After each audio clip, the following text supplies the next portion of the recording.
What I'm about to tell you happened 3 years ago, during what should have been the most magical time of year. My name is David, and I worked as a night shift security guard at Pinewood Mall in rural Pennsylvania. After what happened that December, I quit my job and moved 2 states away. I still can't hear Christmas music without feeling my stomach turn. Let me start from the beginning.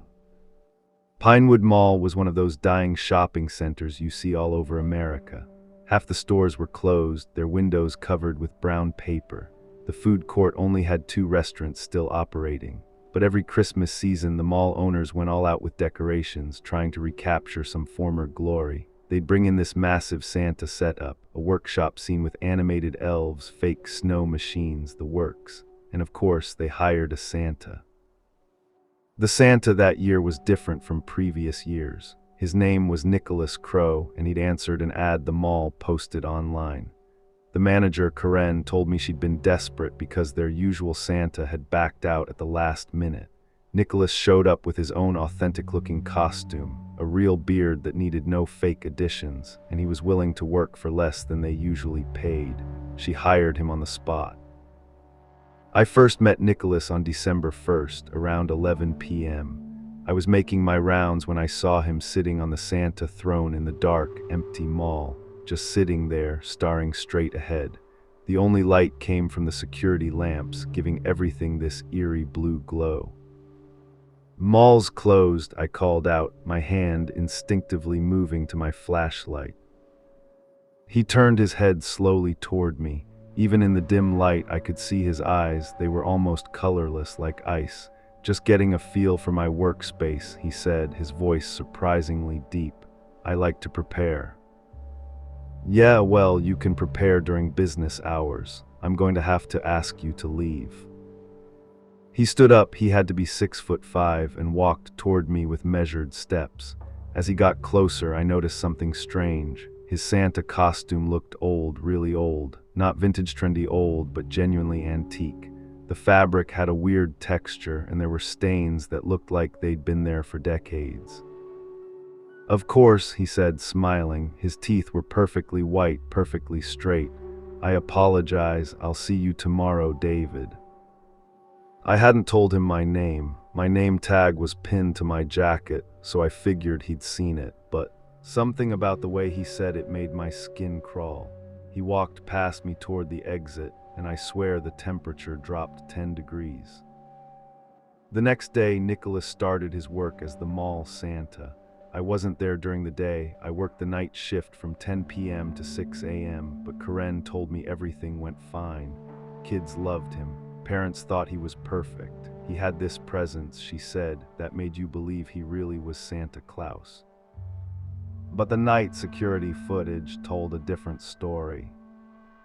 Part of my job was to review the security cameras for any suspicious activity. On December 2nd, I was doing my usual review when I noticed something odd.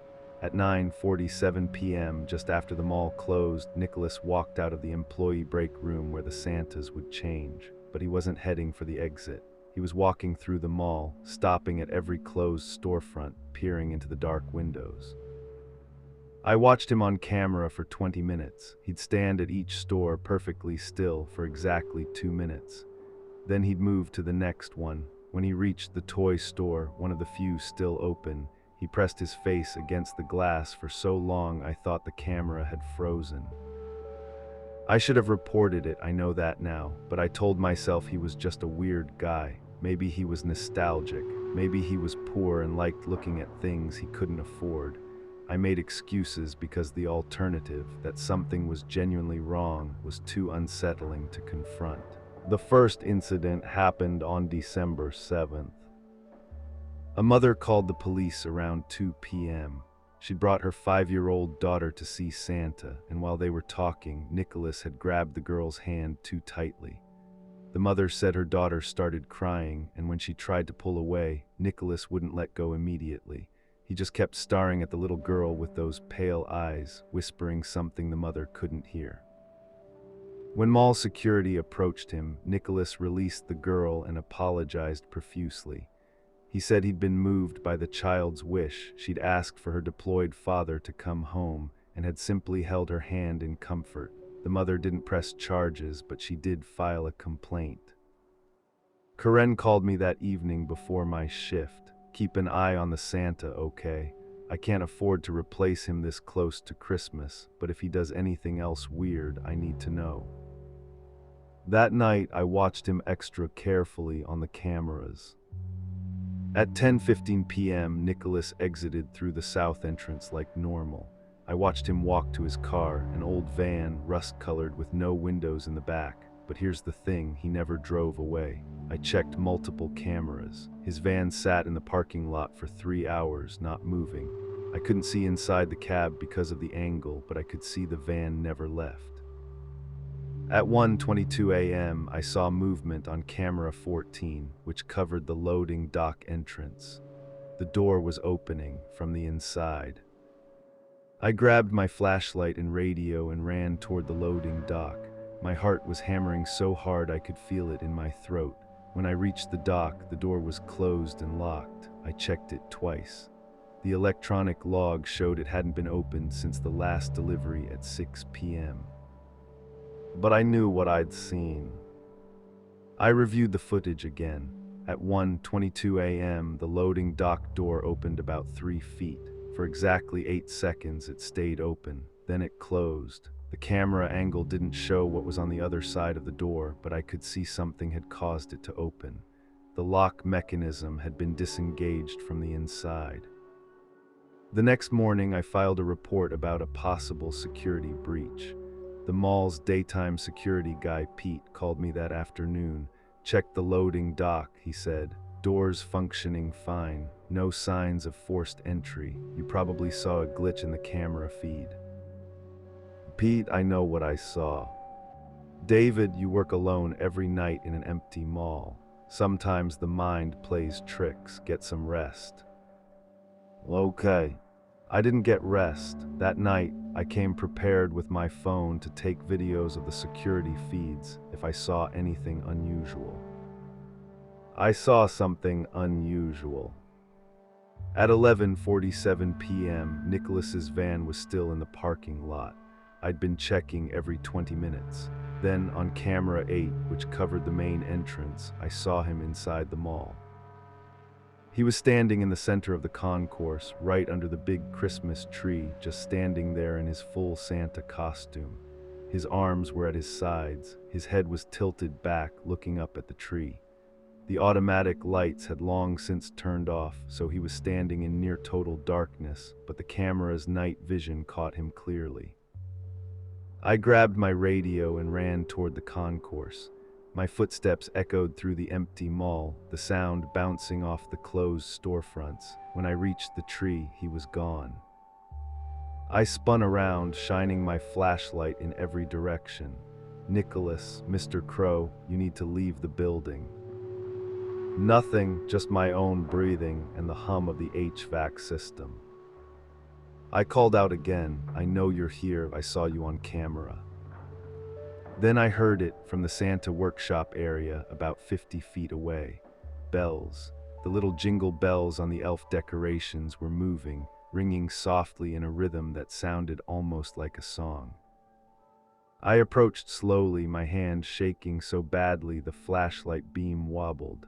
"This isn't funny. The mall is closed. You're trespassing."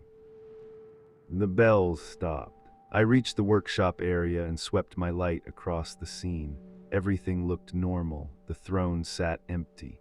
The fake presents were stacked as they always were. The mechanical elves were powered off, frozen mid-wave. Then I saw the book. On the small table next to Santa's chair, there was a leather-bound book I'd never seen before. It looked ancient. The leather was cracked and darkened with age. I picked it up, and it fell open to a page that had been marked with a red ribbon. The page was a list of names written in elegant, old-fashioned handwriting. I recognized some of them immediately. They were names of children who'd recently visited Santa, but next to each name was a date, dates in the past. Next to Amelie Hutwall, age 6, it said December 19, 1987. Next to Mukaz Chun, age 7, it said December 22, 1993. Next to Sophie Williams, age 5, it said December 24, 2008. My blood turned to ice. I flipped through more pages, hundreds of names, thousands maybe, all children, all with dates next to them going back over a century. At the very bottom of the open page, in fresh ink that looked wet, was a new entry: Jessica Morrison, age 5, December 18, 2025. That was today's date, and Jessica Morrison had visited Santa that afternoon. I'd seen her name in the daily log. I heard breathing behind me.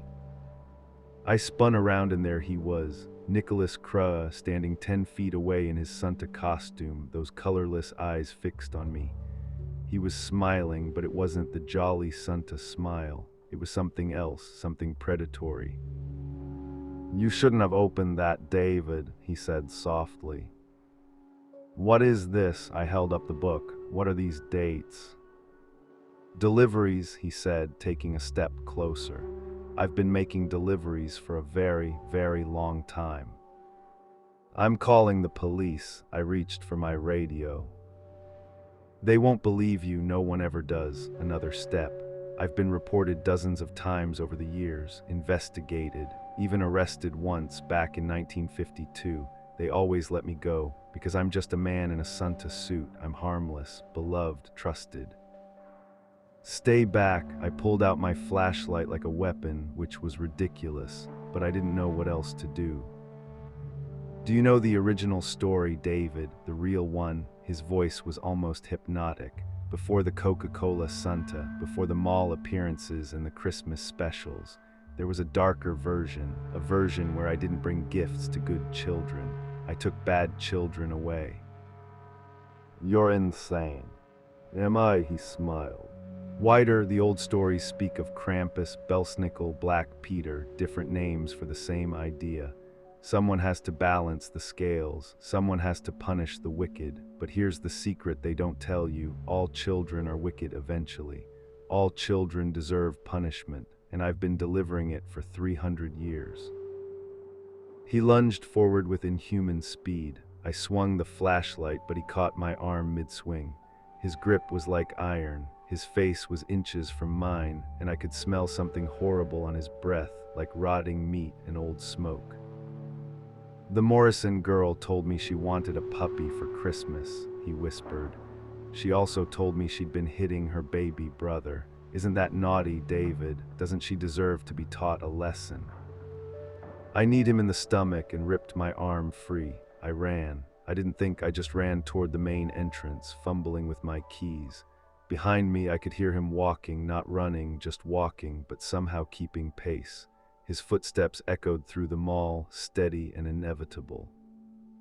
I reached the doors and my hands were shaking so badly I dropped the keys. I bent down to grab them and saw him reflected in the glass, getting closer. I snatched the keys, found the right one, and got the door open. I ran across the parking lot to my car. When I looked back, he was standing in the entrance, silhouetted against the interior lights. He raised one hand and waved at me, a slow, deliberate wave. I called 911 from my car. I told them everything about Nicholas, the book, his confession. They sent 2 officers to the mall. I waited in the parking lot, watching as they searched the building. They found nothing. Nicholas was gone. His van was gone. The book was gone. But they did find something in the Santa workshop area. Scratched into the floor beneath where the chair sat, barely visible, were dozens of dates carved into the tile. 1887, 1923, 1956, 1982, 2004. They went back over a century, each one presumably marking a year this thing had worked at some shopping center, some mall, some Christmas event. The police labeled it vandalism. They said someone had been carving into the floor over many years, probably different people. They said Nicholas Crowe had probably gotten spooked and run off, and I should press charges for trespassing. But I knew the truth. I went home and researched. I found newspaper archives going back